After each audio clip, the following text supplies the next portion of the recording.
వరకు చంద్రబాబు నాయుడు ఏమనకపోవడం ఏంటండి? ఆయనకి నేను సూటుగా ఒకటే ప్రశ్న అడుగుతున్నాను కోన రవికుమార్ గారికి. రాత్రి 11 10 ఆవిడికి వీడియో కాల్ చేయాల్సినంత అవసరం ఏమొచ్చిందండి? ఎందుకోసం చేస్తుంది చెప్పమనండి. ఈవిడ ఏజ్ 33 సంవత్సరాలు, ఆయన ఏజ్ 57 58 సంవత్సరాలు.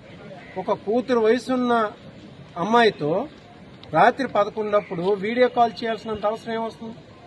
రాత్రి 10:30 11 వరకు వాళ్ళ ఇంటి దగ్గర ఉంచి, వాళ్ళ ఆఫీస్ దగ్గర ఉంచి ఆవిడని వేధించాల్సిన అవసరం ఏమొచ్చింది?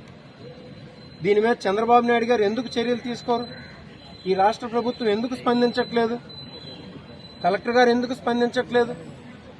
5 రోజులుగా ఆవిడ అనేక ఇబ్బందులు పడుతూ ఎస్పీ గారికి, కలెక్టర్ గారికి అందరికీ మొరపెట్టుకుంటున్నా ఎందుకోసం ప్రభుత్వం స్పందించట్లేదు?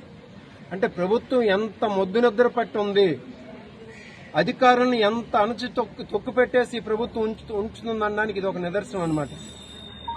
దీన్ని ఖచ్చితంగా ఎవరికైతే అన్యాయం జరుగుతుందో, మహిళల పట్ల ఎవరైతే అరాచకాలు సృష్టిస్తారో వాళ్ళ మీద వైసీపీ ప్రభుత్వం ఖచ్చితంగా ఫైట్ చేస్తుంది. ఈవిడ చెప్తున్నవన్నీ అవసరమైతే జ్యుడిషియల్ ఎంక్వైరీ వేయండి. ఆవిడ ఒక లేడీ, దళిత మహిళ, ఒక ఎంఎస్సీ బీఈడీ చేసినటువంటి ఎడ్యుకేటెడ్ ఆవిడ ఇటువంటి ఆరోపణలు చేస్తున్నప్పుడు, అది ఒక అధికార పార్టీ ఎమ్మెల్యే మీద, ఖచ్చితంగా జ్యుడిషియల్ ఎంక్వైరీ వేయండి. దీనిలో నిజానిజాలు తేల్చండి. తేల్చేసి తగు చర్యలు అప్పుడు తీసుకోండి. అంతేగాని ఆవిడ ఎన్ని చేసినా ఆవిడ లాస్ట్కి ఈరోజు చనిపోతే దానికి ఎవరు బాధ్యత వహిస్తారు? ఆయన 4 రోజులు బట్టి ఆవిడ సఫర్ అవుతుంది. ఈరోజు ఆత్మహత్య ప్రయత్నం చేసింది. ఒకవేళ చనిపోతే ఆ కుటుంబానికి ఎవరు ఆసరాగా నిలుస్తారు? దీనికి ఖచ్చితంగా చంద్రబాబు నాయుడు గారు సమాధానం చెప్పాలి. ఈ ప్రభుత్వమే దళిత వ్యతిరేక ప్రభుత్వం, అందులో ఎటువంటి డౌటు లేదు.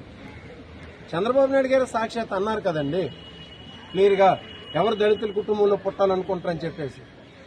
అందుకు మేము వైసీపీ పార్టీ మొత్తం ఈవిడికి అండగా ఉంటుంది.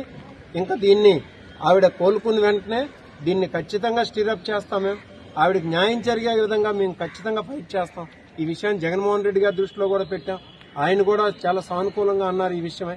ఆవిడకి న్యాయం జరిగేంత వరకు వైసీపీ పార్టీ అండగా ఉంటుందని కూడా చెప్పమని చెప్పారు. అందుకు ఈవిడికి వచ్చి ఆ భరోసా ఇచ్చి ఈరోజు మేము బయటకు రావడం జరిగింది.